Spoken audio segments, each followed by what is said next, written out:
Bismillahirrahmanirrahim. Assalamualaikum warahmatullahi wabarakatuh. Jumpa lagi kita di channel Sumber Dakwah Official. Nah, ini ada berita yang sangat menarik, pokoknya sangat seru untuk kita simak. Langsung saja kita melihat videonya tanpa berlama-lama. Bismillahirrahmanirrahim. Let's go. Soal menteri yang nggak jadi ya, 2014 betul kok.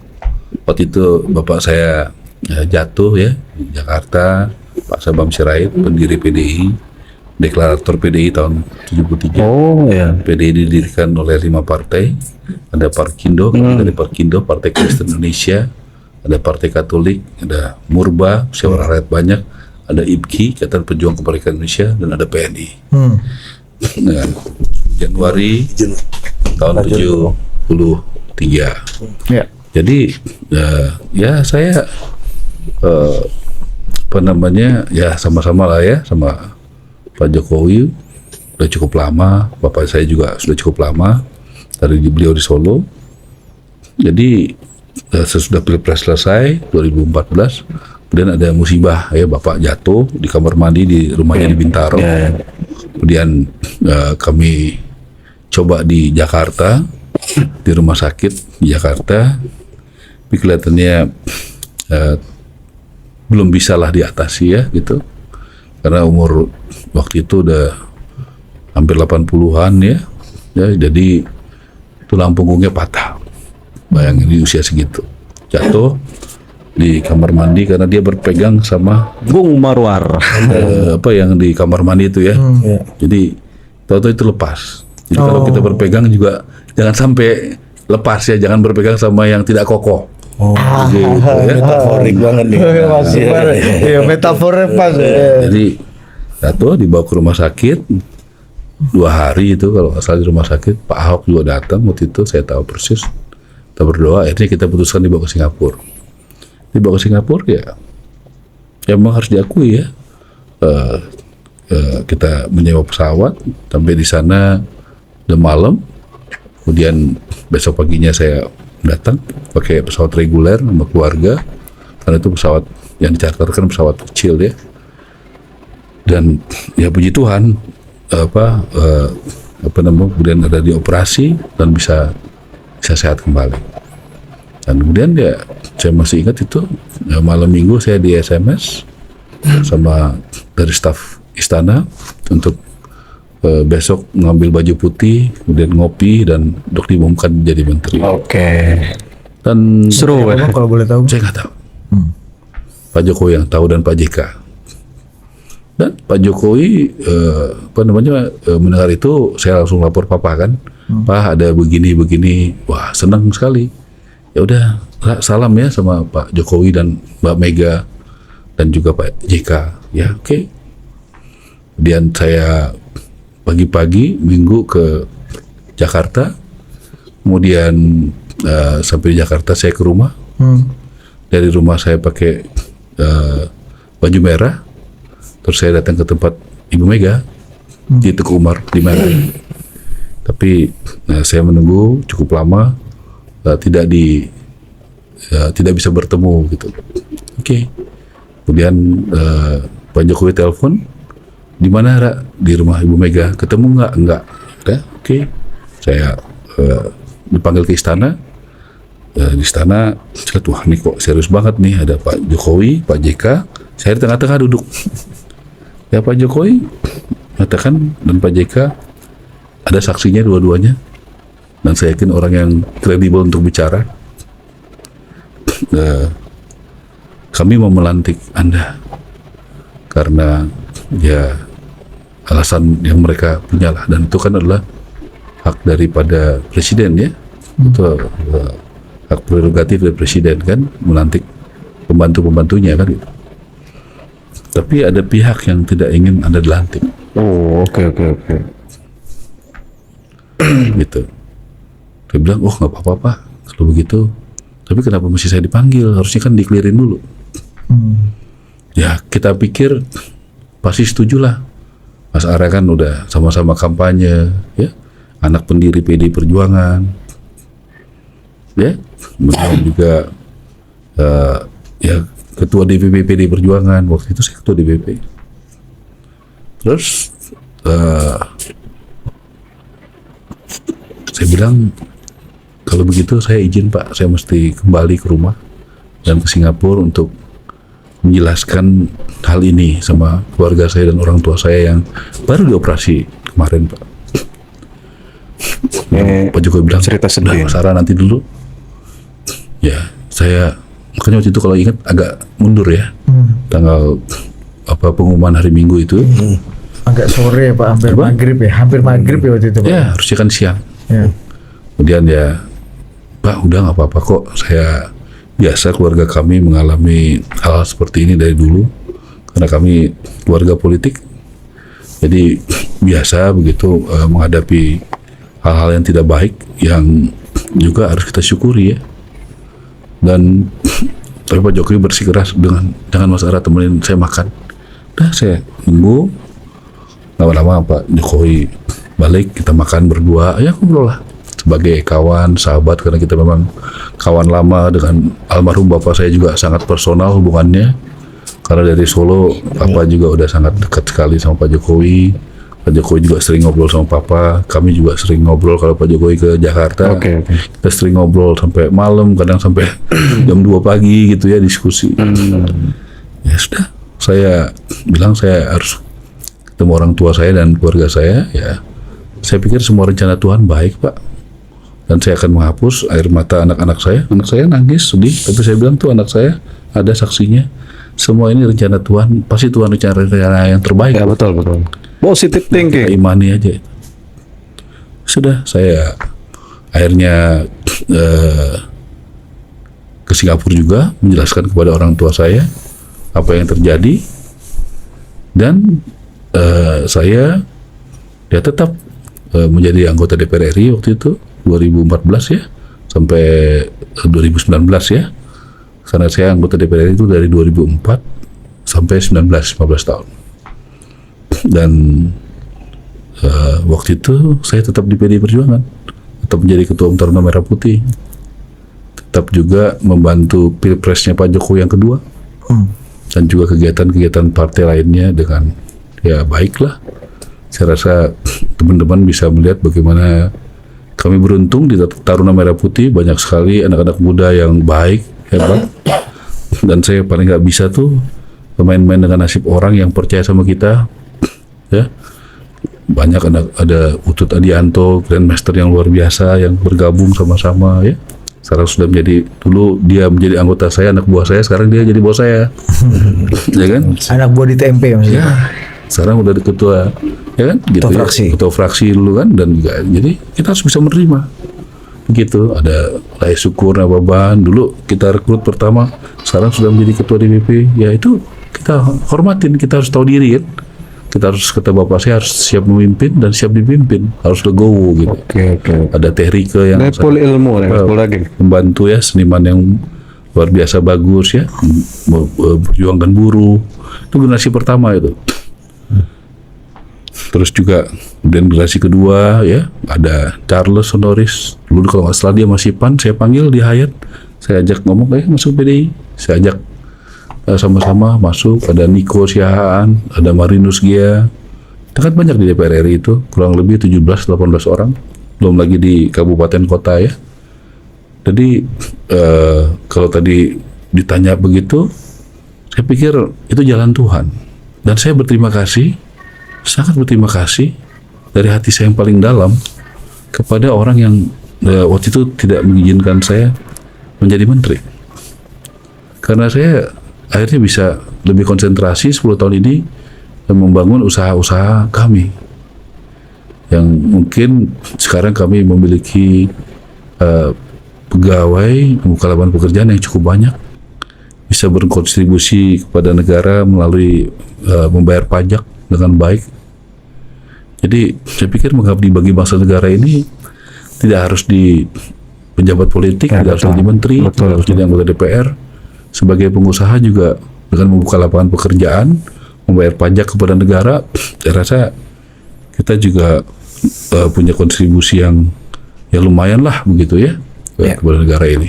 Jadi kalau tadi kawan, saya tidak merasa itu seperti yang tadi kamu bilang begitu. Saya justru bersyukur. Makanya setiap peristiwa politik itu menurut saya kita harus syukuri. dan kita imani itu rencana Tuhan. Tapi abang pindah ke Dapil Bogor itu gimana ceritanya? Dapil Bang? Bogor. Abang kan udah mengakar betul di SMS dan bahkan mungkin SMS tuh lu jelasin dong. Sumedang, Majalengka dan Subang itu dapil yang Bang Ara betul-betul mengakar di situ, bahkan kayaknya ya nggak ada caleg PDI lainnya yang suaranya sama Bang Ara di situ gitu. Jangankan ya kalau Bang Ara kan tadi bilang yang non Muslim karena 99% Muslim di situ kata Bang Ara tadi. Artinya Bang Ara dicerabut dari akarnya. Iya, Iya. Nggak apa-apa, saya betul di Subang Majalengka Sumedang saya 15 tahun. Dari 2004 sampai 2019. Dan nomor sepatu pula di Bogor Bang, nomor bawah Bang kan. Ya, jadi saya mau masih ceritakan muda. sedikit ya, karena saya sangat sayang sekali dengan 3 kabupaten itu. Karena saya nggak punya saudara di situ. Ya dulu Gus Dur tanya, bagaimana Rak caranya? Kamu kan Kristen, di situ daerahnya 99% beragama Islam. Terus mayoritas suku Sunda. Saya orang Indonesia, beragama Kristen, Protestan, dari suku Batak. Saya katakan pada Gus Dur justru di tempat itu, di Subang, Majalengka, Sumedang, saya menemukan Indonesia yang sebenarnya. Dan saya sangat melihat bahwa di kita itu kebersamaannya sangat tinggi. Dan saya melihat saya menemukan umat Islam yang sangat baik ya, yang sangat terbuka, dan kita juga harus menempatkan diri, tahu diri ya sopan, jangan bohong ya. Ini banyak pelajaran Jadi, bisa petik. Saya merasa menurut saya Pancasila itu adalah kado yang terbesar dari umat Islam kepada Indonesia. Nah, jadi kalau tadi dikatakan itu sampai sekarang, walaupun saya tidak menjadi anggota DPR RI lagi, setiap Lebaran ya dengan rendah hati dari keuntungan perusahaan kami, ya saya berusaha tetap memperhatikan seperti orang tua saya selalu mengajarkan memperhatikan orang kecil, ya memperhatikan ranting PD Perjuangan di Subang, Majalengka, Sumedang, ya ranting itu di tingkat desa. Iya. Kemudian PAC. Padahal saya nggak mau caleg lagi, nggak mau apa lagi. Menurut saya justru ajaran orang tua saya politik itu suci, yaitu membantu yang lemah dan membela yang benar. Kita jangan hanya datang pas kampanye ada kepentingan. Menurut saya Itu banyak sebenarnya. kita lebih baik dari itu. Iya. Boleh datang pas kampanye, tapi juga harus konsisten untuk merawat hubungan dan memperhatikan, terutama kalau lagi sulit gitu. Saya pikir wong cilik itu jangan hanya dipidatokan ya, tapi dikerjakan. Kemudian kalau saya dipindahkan ke Bogor dan Cianjur, ya itu memang hak partai. Mau memindahkan saya, tidak mencalonkan saya, itu kan ya hak aja. Betul, saya 15 tahun di situ, suara saya terbesar ya, di Subang, Majalengka, Sumedang. Ya dipindahkan, saya bisa apa? Itu kan hak itu kan bisa boleh diambil, boleh enggak Bang. Kan namanya hak kan. Ya masyarakat yang menilai saja soal itu. Saya tidak punya kompetensi dan hak untuk menilai itu. Nah Bang, ini ada lagi nih Bang. Saya baca postingan Abang di Instagram ini nih. Iya. Yang sama Pak Utut nih Bang, ya kan ada Presiden Jokowi, Pak Utut ya. Saya baca nama-namanya nih Bang di sini Bang.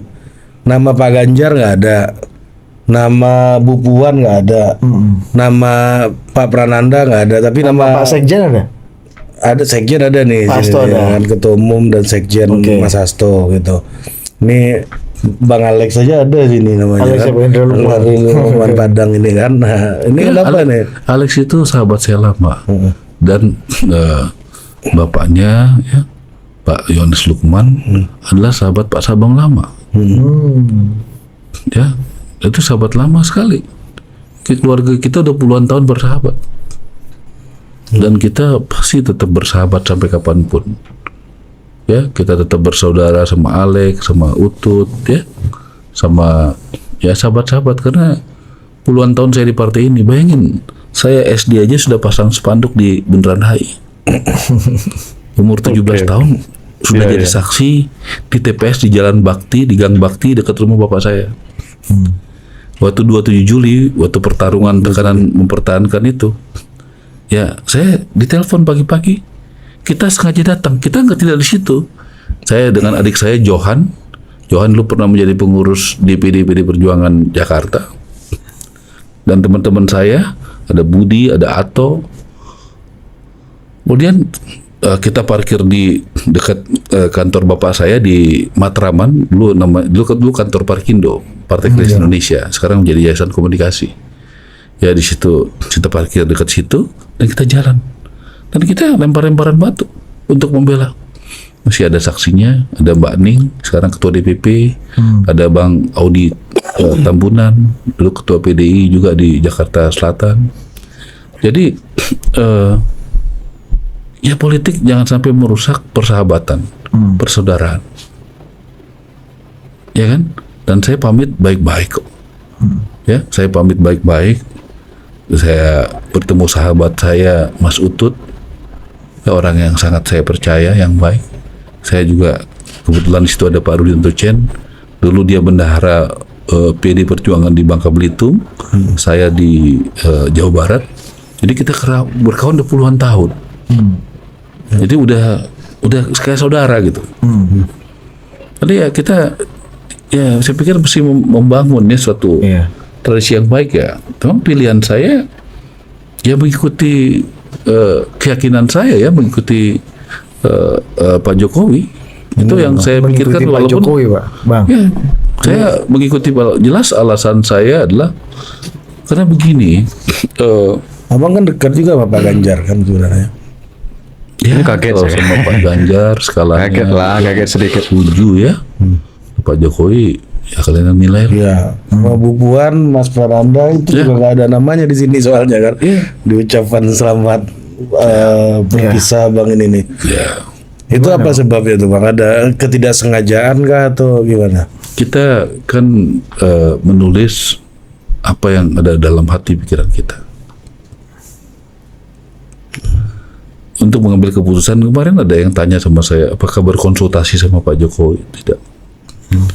Karena kita diajarin Bung Karno itu berdaulat di bidang politik. Dalam mengambil keputusan politik yang penting strategis, kita nggak boleh diintervensi oleh siapa? Oleh keyakinan kita. Kita berdoa sama Tuhan, kita tahu faktanya, datanya, kita ikutin hati kita, ya kita jalankan, mantap. Begitu. Keren beliau. Saya Kan rasa kita nggak boleh ragu-ragu dalam mengambil keputusan politik yang strategis penting. Nah itu sangat penting dalam hidup saya. Mungkin bagi yang lain nggak penting. Di PDI juga kan saya bukan siapa-siapa, nggak punya jabatan apa-apa, nggak punya pengaruh apa-apa, nggak punya masa juga. Jadi bukan sesuatu yang berarti sebenarnya. Makin abang ngomong itu makin ngeri orang sebaliknya.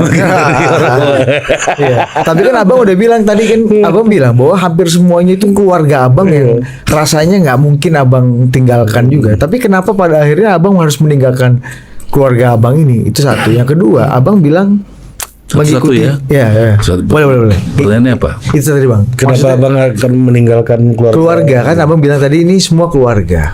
Ya, Kenapa keluarga abang dalam harus meninggalkan organisasi. keluarga? Dalam organisasi.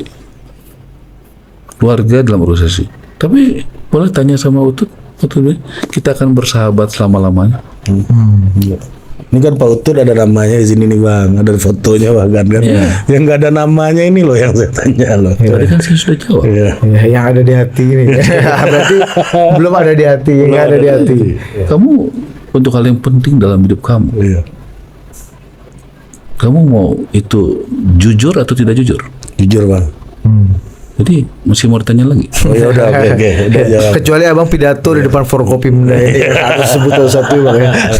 Nah satu lagi Bang. Bang tapi nggak kalau misalnya ini bang. Ini gue banyak juga pertanyaan. Pelan-pelan. Ya, kita banyak nih. Abang bilang mengikuti Pak Jokowi bang Ara. Tapi kan Pak Jokowi secara De facto. de facto dan de jure lah paling nggak lah ya. Itu belum meninggalkan PDI bang. Oke, apa pertanyaannya? Tapi lama mungkin menarik. Ya. Abang Artinya ngikutin abang Pak ngikutin Pak Jokowi yang mana? Kan Pak Jokowi masih Kamu udah berkati apa? nikah belum? Belum bang. Pernah punya Belum pacar? menikah, masih jomblo. Pernah lah. Berapa tahun? Banyak, panjang. Ada yang panjang. Panjang apa banyak? Banyak dan panjang. Satu atau dua? Paralel dia. Ceplosan. Oh, satu bang, saya setia sama satu. Percaya biasa. nggak? Enggak bang. Jadi ya sudah. Jadi tadi kan kita sepakat boleh saling Di nanya peta ya. kompli bulan gua di soal. Kalau saya nggak percaya karena jelas bang Masisnya ada pembuktian.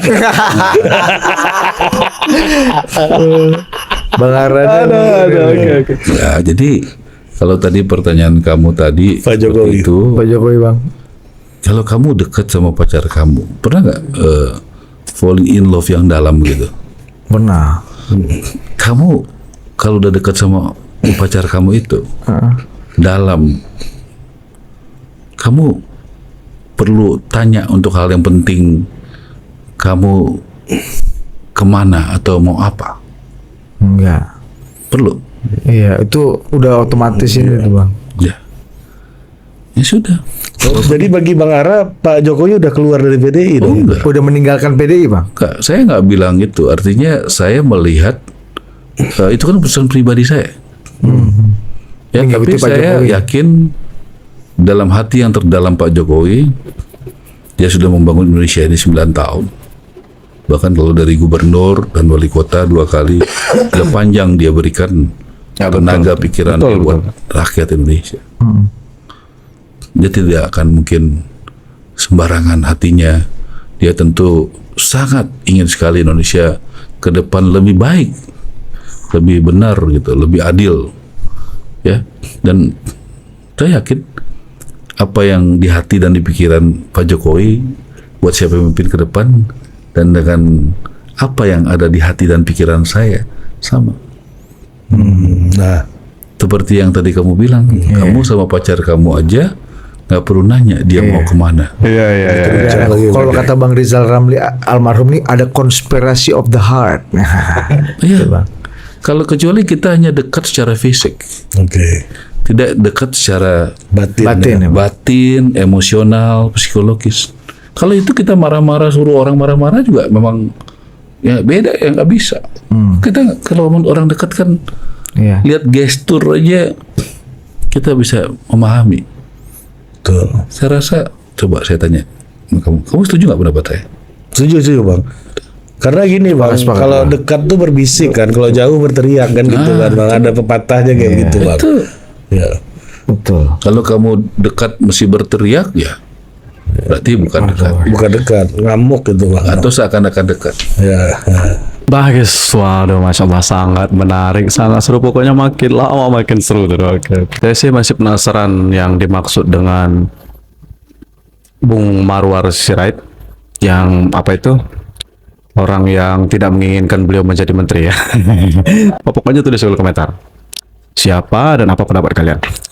Dan saya akhiri, pokoknya tetap jaga persatuan Indonesia. Jangan mau terpecah belah. Jangan mau termakan isu hoax. Wabillahi taufiq wal hidayah. Wassalamualaikum warahmatullahi wabarakatuh.